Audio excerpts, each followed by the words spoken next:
Hello, this is Team6, and this is our final project presentation. The contents are as shown. First, we document our initial approaches for this project. Each team member had their unique approach to the soccer problem. The ones not selected are first outlined here, with the detailed analysis of the submitted solution presented afterwards. I'll explain my contribution. First is initial approach. I developed model based on DQN for the project. I started based on example code that implements DQN to play carpool. However, unlike carpool, soccer game is multi-agent, multi-team play game, which made it hard to apply DQN. To resolve this problem, I initialized two neural networks consist of composition of dense layers that are used for each team. Each neural network is updated by two players enrolled in the team. As there were two agents in the team, data is pushed twice in the memory stack in every step of environment. The sensor values were preprocessed by multiplying the distance to one hop vector indicating the object the sensor is looking at, giving the advantage to let agents notify where the distance information should be used. The reward was set to decrease minus 0.0001 every step, with plus 1 if the team score a goal and minus 1 if the opponent score a goal. Next is learning process. At the beginning of training, the stack to save the paste data seems to occupy too much computer memory, thus I had to reduce the maximum stack size for DQN. The learning was done up to 6,000 goals, with total 24 hours of learning. Next is battle process. After learning, I created code to battle between randomly moving agents and the learn agents. Unfortunately, as you can see, I couldn't find any difference between the two, which showed the learning wasn't done properly. The factor to failure that I think are lack of GPU used while learning, and only small size of stack was used for DQN. Thank you. I wrote an algorithm by DQN. We decided how to learn through the neural network and agent class. Simple diagram is like this. This picture is neural network. This picture is DQN agent class. Two players of each team is defined by same agent, and as a result, the way they receive rewards is same. Also, players' behavior is decided by DQN agent. At first, it's random, and after the learning progress, the highest reward behavior is selected in action space. We can say our algorithm an aggressive tactic. When the sensor tracks the ball, it raises the reward. If not, reduces the reward. So I made it the player could keep chasing the ball. Also, scoring a goal increased the reward, and vice versa. This is how reward function works. To make algorithm efficient, I tried something. Through signal preprocessing, we are able to significantly reduce the total input dimension, and also the action space can be up to 27, but when I said only one value can be positive, it can be reduced to 7. However, learning was not done in the desired direction. When checking the behavior of players, moving to the opponent's goalpost was the highest reward behavior, and most of them were learned like this. I tried many things to fix it, like adding or reducing elements of action space or changing reward function. Unfortunately, I couldn't get a well-trained model. Now I'm Hee-Kyung-an. Let me introduce my main idea for DQN approach.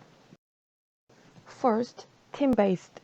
In the soccer project, two players form a team. Therefore, I thought that it would be preferable to move as a team rather than the individual action of each player.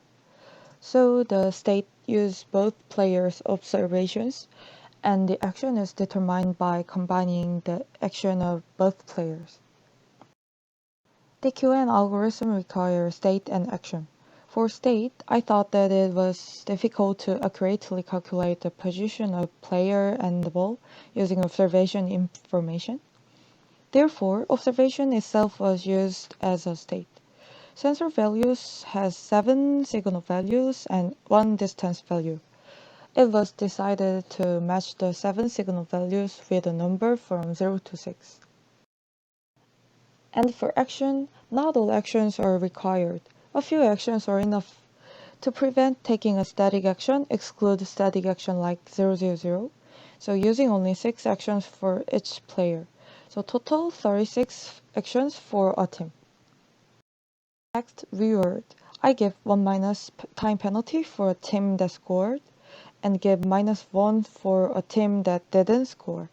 Additionally, looking at the ball was rewarded. For this, consider only the 3 front and center sensors for each player. Learning result is like below video.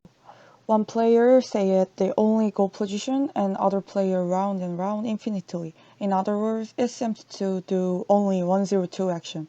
I think this problem is caused by learning the behavior of the whole team rather than the behavior of each player. I approached with rule-based code, so I'm going to explain the code very briefly. My rule-based code is composed of 3 parts.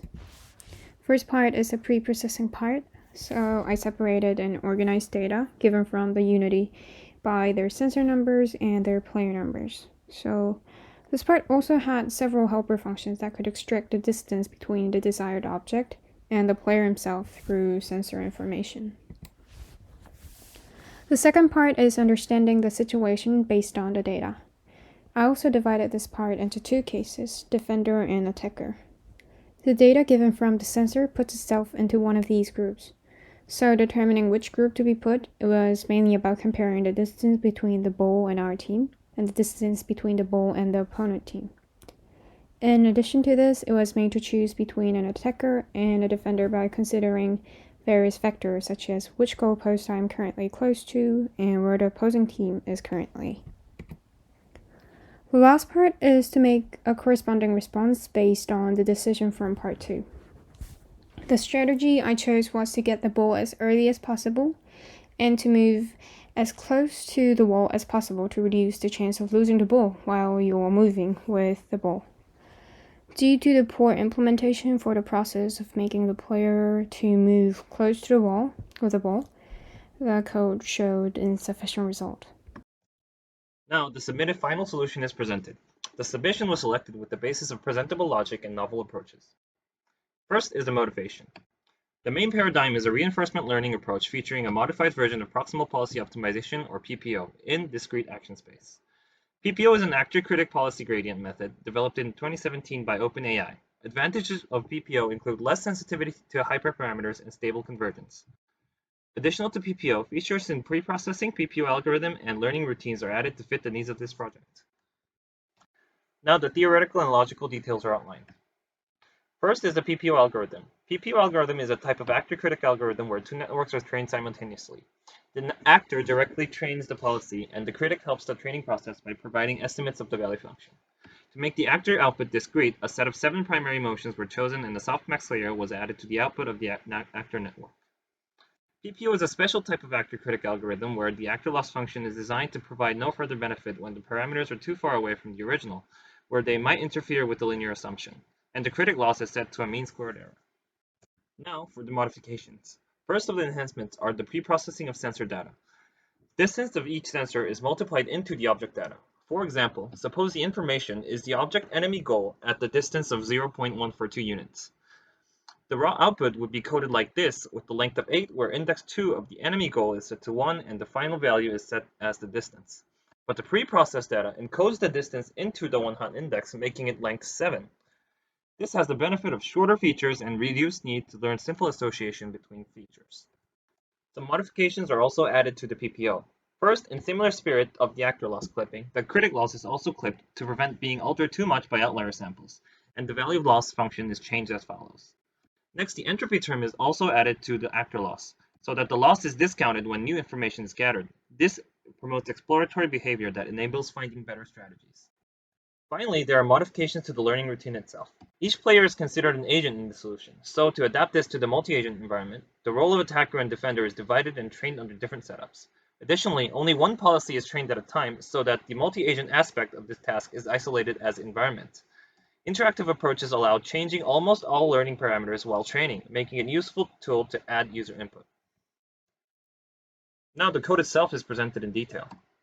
This is the overall stack structure. This is an entirely original stack with the theoretical references to the stable baselines 3. The heart of the implementation is PPO, additional network and parameter definitions, input and output interfaces, relevant class definitions, and user routines are factored into other files. A brief summary of each part will be given by members of the team. First, I'll explain about hyper.py and nn.py. Hyper.py includes hyperparameter that controls overall program. This includes episode length, decay rate of learning, and dimension of layers, and etc. Next is nn.py. This file is keep rate to the program. It consists of both neural network for actor and critic in PPO. The neural network is composed of linear and activation function liquid loop. Based on the neural network and the input from the sensors, the agents can choose which action to take depending on the argument function to act on behavior that is predicted to have maximum reward. It can also choose the device to calculate. Next, I will explain BaseTech-Pi. BaseTech-Pi initializes the most basic approach of PPO. Unlike DQN, there is not one neural network in PPO. PPO has many brains. Because of that, trajectory determines how to behave in several brains. Batch interprets several trajectories into one brain and sends them to transition. Transition. When you launch this file and get result, you will know the value of both variables. Also, sensor process signal data for easy using to users, and the player creates an agent for each player and initializes the real value. It also creates an interface so that user can easily check the sensor value at the terminal. In the team, two players are united. Also, there is some initialized function for goal and other. Next, PPO.py. PPO.py has class PPO. Add in method and class PPO, define various hyperparameters, and initialize variables for model. What should be noted here is that the attacker and defender are differentiated. So actors and critics for attacker and actors and critics for defender were designated respectively. As learn method is for learning. With minibatch site 5, use the evaluate LPE method of the actor to obtain the log probability and entropy of the current step, and get the current value from the critic. Then calculate surrogate loss and value loss by definition. Using values obtained before, calculate the loss according to last line in this picture. And backward propagate and train the neural network. Repeat 20 epoch to finish processing for batch. Afterward, average surrogate loss, average value loss, total reward, and average log probability are appended to log run, and return this. In addition, save PPO is implemented to save the PPO model, and load PPO is implemented to load the saved PPO model. Now let's look at unity-handler.py and main.py. This is unity-handler.py, and in unity-handler.py, the raw data provided by Unity is processed to be easier for users to manipulate. And we also defined a soccer env class, so there are some helper functions for this class. And this is episode function. We can say that this is the most essential function in unity-handler.py. It provides this episode routine to ppo.py. So this function makes to play a soccer game for a certain step, and it records the trajectory that occurs there. Even if there is no result of win or lose in the limited steps, the game ends immediately after the step is over, and if the result comes out earlier, the game ends with the record of the match. And we also made a batch function that collects multiple episodes to be used in training. This is main.py, and main program that manages training and testing. You can train the model through the functions given here, or also you can try to benchmark the trained models with the function called benchmark in here. Finally, the results of our solution is presented and analyzed. First is the overview and reward progression. Total training for attacker and defender combined was carried out for 121 million time steps, which totaled around 15 hours. Shown here is the progression of the reward. Both positions show an upward trend. For assessment and achievement was that there was definite increase in the reward, indicating partial success in training. The limitations included high variance despite parameter tuning, probably due to the multi-agent setting and unpredictable nature of the task. Potential improvement may include using multi-agent algorithms. Finally is the assessment of the behavior. Shown is a highlight footage of our train policy in purple, against random and stationary opponents in blue. It shows the more or less noisy behavior and occasionally beneficial moves.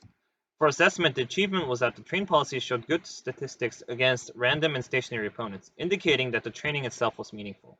For limitations, the visual inspection leaves the policies with much to be desired, exhibiting suboptimal actions and long side steps. Thank you. Our code can be found in the private repository on GitHub and will be granted access upon request.